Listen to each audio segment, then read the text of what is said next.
Welcome to the Fun Facts Club. Today we will be discussing some fun facts about Spider-Man. Before we get started, please don't forget to subscribe to the channel for more daily fun facts, and give the video a thumbs up if you learn something new. Thank you. Way back in the 1960s, Marvel tasked the legendary Stan Lee with creating a new character to maintain the momentum the company had achieved with the recent success of the Fantastic Four. It was quite the Herculean task, but after examining the other top-selling comics and seeing what worked and what did not, Stan presented his publisher with Spider-Man. The publisher was not a fan, claiming people hate spiders, so why would they want a spider-themed superhero? Instead, they met in the middle, and Spider-Man's first appearance would be an amazing fantasy, a comic line that was on the edge of cancellation. On Spider-Man's debut issue, the company had unexpected record sales of the comic, and the rest is history. On top of the unpleasant spider theme, Spider-Man had another hard sell. He was to be the first teenaged superhero. Or rather, he was the first teenaged hero that was not a sidekick to an adult superhero. Aside from the novelty of the concept, this was done in an effort to make him more relatable. After all, a large portion of comic readers are teenagers. Seeing a hero that worked through some of the same problems as the reader only made sense.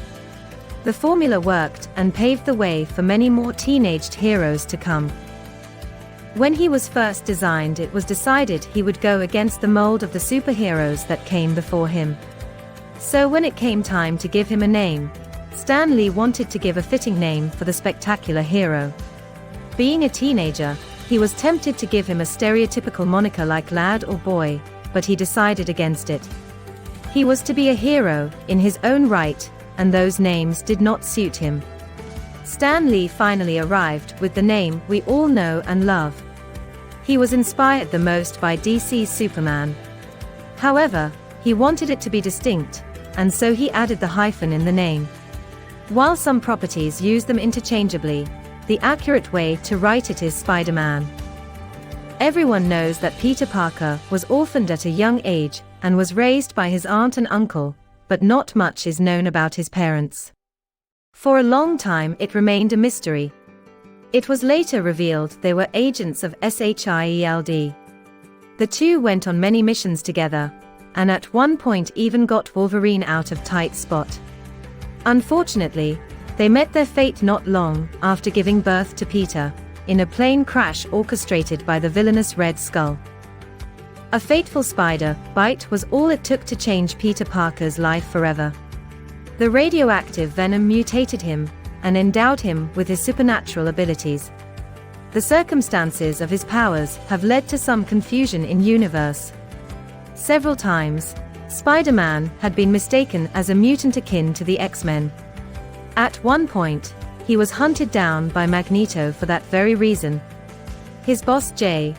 Jonah Jameson even sent him to the X-Factor for confirmation.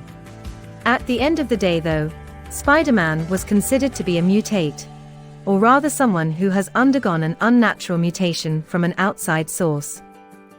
If you are familiar with Spider-Man, you know one of the most powerful abilities he possesses is his iconic spider sense. This extra sense warned him of incoming dangers, and had saved his life on multiple occasions. His Spidey sense was always active, and was nearly impossible to circumvent. Even darkness and blindness did not stop it. That alone makes it amazing, but it is more powerful than you might think. In addition to immediate physical threats, it also warned him of existential threats that affect his well-being. For example, it would even alert him to any potential onlookers when he was changing his costume. While Sam Raimi's Spider-Man trilogy seemed like a lifetime ago, it did add a feature to the hero that had caused some confusion. That being his ability to produce his own organic webs. Comic-savvy fans knew better, but it was not until the Amazing Spider-Man duology and his arrival in the MCU that movie fans were able to see his web shooters. These movies pulled those particular pieces of equipment straight from the comics, as traditionally Spider-Man did indeed have to create devices to produce webbing. That being said, there were different web swingers across the Spider-Verse that could produce their own webbing. However, the main universe Spidey could not. Spider silk is one of the most spectacular substances known to man.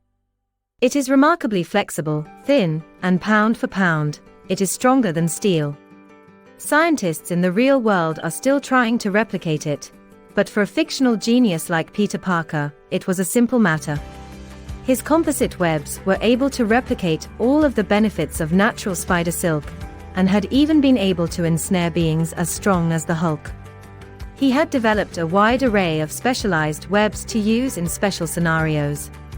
The one thing they all have in common, however, is that they all dissolve about an hour after he fired them, a fact New Yorkers were surely pleased with. Whenever you think of love interests in Spider-Man's life, most people would immediately think of the fiery redhead, Mary Jane Watson. She may be the most enduring and most popular, but over his long publication history, Peter has had a surprising number of special ladies in his life.